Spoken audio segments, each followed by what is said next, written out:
చూడండి ఫ్రెండ్స్, ఎంత పెద్ద వానో చూడండి. అసలు ఆగట్లేదు ఫ్రెండ్స్, పడుతూనే ఉంది వాన. ఎప్పుడు ఆగద్దో తెలియదు. బట్టలు ఉతకలేదు. ఏమో ఫ్రెండ్స్, ఏం అర్థం కావడం లేదు. అసలు తెరుపునే ఇవ్వడం లేదు వాన. పనులు ఒకటే ఇదిగా ఉంది ఫ్రెండ్స్. చూడండి ఎంత పెద్ద వాన పడుతుందో.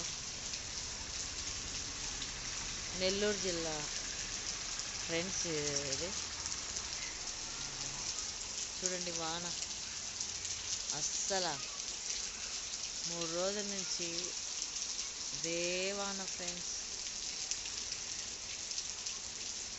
చలికి తట్టుకోలేక, బట్టలు ఆరక, బయట కూరగాయలు అన్నీ తెచ్చుకోక ఎలా అయిపోయాం ఫ్రెండ్స్ మేము.